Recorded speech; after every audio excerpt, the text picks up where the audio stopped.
আলাইকুম। শেফাস কুকে সবাইকে স্বাগতম। আশা করি সবাই ভালো আছেন। রমাদান মোবারক।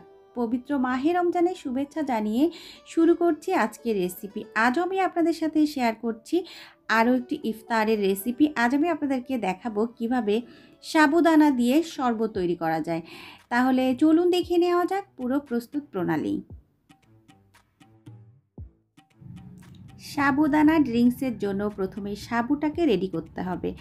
তো আমি পানি বসিয়ে দিয়েছি, পানিতে বলকও উঠে গিয়েছে। এই পর্যায়ে আমি অ্যাড করে দিচ্ছি হাফ কাপ সাবুদানা বা সাগুদানা, যে যেটাই বলুন না কেন ব্যাপারটা কিন্তু একই।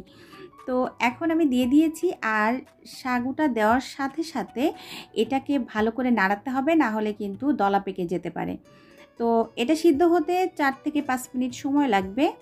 আমি এটাকে এখন সিদ্ধ করে নিব, আর এখন বলক ওঠা পর্যন্ত অপেক্ষা করছি। বেশ কিছু সময় জাল করেছি, 4 মিনিট হয়ে গেছে। এই পর্যায়ে দেখতে পাচ্ছেন সাবুটা কিন্তু সিদ্ধ হয়ে গেছে। এখন এটাকে আমি ঝরিয়ে নিব আর কি, একটা জালির মধ্যে ঝরিয়ে নিয়ে ঠান্ডা পানি দিয়ে এটাকে ভালো করে ধুয়ে নিব। চলে আসলাম দুধটা রেডি করতে। তো প্রথমেই আমি এখানে দিয়ে দিয়েছি 750 গ্রাম পানি। আর আপনারা চাইলে এখানে পানির পরিবর্তে গরুর দুধ দিয়েও করতে পারেন। দুধটাকে একটু ঘন করে নেবেন। আর এই পর্যায়ে চুলাটা অন করে দিয়েছি, আর আমি এখন দিয়ে দিচ্ছি 1.25 কাপ গুঁড়া দুধ। আমি গুঁড়া দুধ দিয়ে করছি, আপনারা কিন্তু চাইলে গুঁড়া দুধ দিয়েও করতে পারেন, গরুর দুধ দিয়েও করতে পারেন। তো গরুর দুধ দিয়ে করলে যেটা হবে, আপনি যতটুকু দুধ নেবেন তার অর্ধেকটা করে নেবেন। আর আমি যেহেতু গুঁড়া দুধ দিয়ে করছি সেজন্য কিন্তু আমি আর কমাচ্ছি না, আমার এটা পারফেক্ট আছে। তো এখন আমি ভালো করে মিশিয়ে নিচ্ছি। এখন মেশানো হয়ে গিয়েছে। এই পর্যায়ে আমি এখন এর সাথে অ্যাড করে দিচ্ছি চিনি। আর আমি চিনি দিয়েছি হাফ কাপ পরিমাণ। আপনারা আপনাদের স্বাদ অনুযায়ী, যে যেমন মিষ্টি পছন্দ করেন সেই অনুযায়ী মিষ্টিটা দিয়ে নেবেন। আমি আসলে মিষ্টির কথাটা বলছি না। আরেকটা কথা, আপনারা যখন দুধটা মিশাবেন তখন কিন্তু চুলার আঁচটা অবশ্যই কমিয়ে রাখবেন, না হলে কিন্তু দুধটা দলা পেকে যাবে, মিশতে চাইবে না পানির সাথে। তো এই পর্যায়ে মেশানো হয়ে গিয়েছে আর কি। এখন আমি এর সাথে দিয়ে দিচ্ছি সামান্য পরিমাণ লবণ। আর এখন আমি এর সাথে অ্যাড করে দিচ্ছি 2টি এলাচ। আর এলাচটা দিয়েছি ফ্লেভারের জন্য, আপনারা চাইলে অন্য কিছুও দিতে পারেন। তো আমার কাছে এলাচের ফ্লেভারটাই বেশি ভালো লাগে, ওই জন্য আমি সব কিছুতে আসলে এলাচটা দিই আর কি। তো আমি বেশ কিছু সময় ধরে কিন্তু দুধটাকে ভালো করে জাল করে নিয়েছি, বলক তুলে নিয়েছি কয়েকটা। যেহেতু গুঁড়া দুধ দিয়ে করছি, গুঁড়া দুধের কিন্তু একটা স্মেল থাকে। তো যদি ভালো করে কয়েকটা বলক তুলে নেওয়া যায় তাহলে সেই স্মেলটা আর পাওয়া যায় না। তো এই পর্যায়ে আমি এখন যে এলাচ দিয়েছিলাম সেই এলাচ 2টাকে আমি তুলে নিব আর কি। তো না হলে কিন্তু যখন আমি শরবতটা তৈরি করব তখন এলাচটা ওর মধ্যে থেকে যাবে, আর এলাচের মধ্যে কিন্তু কালো ফল থাকে, ওটা মুখে পড়লে আবার কিন্তু ভালো লাগে না। ওই জন্য আমি এখন এলাচ 2টাকে তুলে নিচ্ছি। তো এলাচ তুলে নিয়ে এখন আমি এর সাথে অ্যাড করে দিচ্ছি সেই সাবুদানাটা। আর আপনারা চাইলে কিন্তু সাবুদানা আরও একটু বেশি দিতে পারেন। তো আমি যেহেতু আজকে শরবত করছি ওই জন্য কিন্তু আমি আসলে বেশি দেইনি আর কি।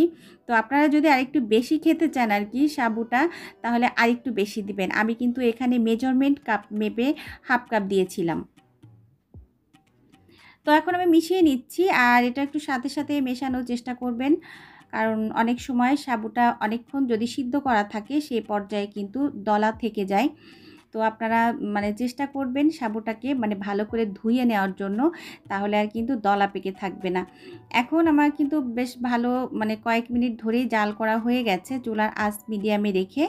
তো আপনারা চাইলে এই পর্যায়ে এখন নামিয়ে নিতে পারেন, কিন্তু আমি চাইছি একটু ঘন করতে।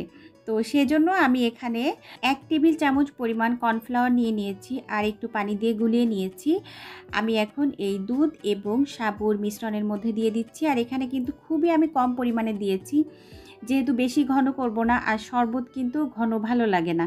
তো ওই জন্য আমি এত ঘন করতে চাচ্ছি না। আপনারা যদি বেশি ঘন খেতে চান তাহলে একটু কর্নফ্লাওয়ারটা বেশি দিয়ে দিবেন। আমি আর কর্নফ্লাওয়ার দিচ্ছি না, আমি কিন্তু কিছুটা রেখে দিয়েছি। এখন একটা ভালো করে বলক আসলেই চুলাটা অফ করে দিব। তারপর আমি এটাকে একটু নাড়াচাড়া করে, বাহির থেকে নাড়াচাড়া করে ঠান্ডা করে এটাকে আমি ফ্রিজে রাখবো। আর রোজার সময় কিন্তু ঠান্ডা জিনিস খেতে খুবই ভালো লাগে। সারাদিন রোজা রাখার পরে যদি এক গ্লাস ঠান্ডা শরবত হয় তাহলে কিন্তু একেবারে মন প্রাণ সবই জুড়িয়ে যায়। তো আমি ফিরে আসব 2 ঘন্টা পর। ফিরে আসলাম 2 ঘন্টা পর। এখন আমি তুকমা দানা নিয়ে নিয়েছি 2 চা চামচ পরিমাণ। এটাকে কিছুটা পানি দিয়ে ভিজিয়ে রাখছি। এই শরবতের মধ্যে আমি দিব। আর তুকমা কিন্তু অত্যন্ত উপকারী একটা খাবার, আর এটার মধ্যে কিন্তু অনেক পুষ্টি আছে। আর এটা শরীরের জন্য খুবই উপকারী। যদি বাসায় না থাকে তাহলে না দিলেও সমস্যা নেই। তো এখন আমি সেই মানে দুধ এবং সাবুর যে মিশ্রণ সেটা নিয়ে এসেছি, ফ্রিজে রেখেছিলাম, ঠান্ডা হয়ে গেছে। এটার মধ্যে এখন আমি কিছু জিনিস দিব এটাকে আরও টেস্টি করতে। তো যেমন কথায় আছে না, যত গুড় তত মিষ্টি। তো এই শরবতটাকে আমি আরও বেশি ইয়ামি করতে এর সাথে কিছু জিনিস দিচ্ছি। আপনারা চাইলে এভাবেও খেতে পারেন। তো এখন আমি এর সাথে একটু ফল দিচ্ছি, আর আমার বাসায় ফল কেউ খেতে চায় না, সেই জন্য আমি কিন্তু এইভাবে সবাইকে ফল খাওয়াই। তো এখন আমি দিয়েছি এখানে আনার আর আঙুর ফল দিয়েছি। আপনারা চাইলে অন্য কিছুও দিতে পারেন। এখন আমি এর সাথে অ্যাড করে দিচ্ছি জেলো, আর আমি এখানে 3 কালারের জেলো নিয়েছি। আপনারা কিন্তু একবারে জেলো বানিয়ে এইভাবে কিন্তু ফ্রিজে সংরক্ষণ করতে পারেন, 1 সপ্তাহের মতো রাখা যাবে। তবে আমার কাছে ফ্রিজের কোনো কিছুই আসলে ভালো লাগে না, সেজন্য আমি কাউকে কখনোই বলি না যে ফ্রিজে রেখে খাওয়ার জন্য। তো এখন আমি মিশিয়ে নিচ্ছি, জেলো দেওয়া হয়ে গেছে। আর যদি জেলো না দেন তাহলে এর সাথে আরও অন্যান্য ফল দিয়েও আপনারা সার্ভ করতে পারেন। এখন দিয়ে দিচ্ছি যে তুকমাটা ভিজিয়ে রেখেছিলাম ওইটা। এখন আমি পানি সহই দিয়ে দিচ্ছি, যেহেতু আমার শরবতটা একটু ঘন আছে। তো এই পর্যায়ে মেশানো হয়ে গিয়েছে, অলমোস্ট কমপ্লিট। এখন আমি গ্লাসে সার্ভ করে দিচ্ছি। আর এটাকে একটু সুন্দর লাগার জন্য উপরে একটু সাজুগুজু করে দিব। তো এতক্ষণ যারা আমার সাথে ছিলেন সবাইকে অসংখ্য অসংখ্য ধন্যবাদ। সবাই ভালো থাকবেন, আমার জন্য দোয়া করবেন। আমিও আপনাদের জন্য দোয়া করি। আপনারা ভালো থাকুন, সুস্থ থাকুন। আগামী পর্ব দেখার আমন্ত্রণ জানিয়ে আজকের মতো আমি শেফা বিদায় নিচ্ছি। আল্লাহ হাফেজ। আসসালামু আলাইকুম।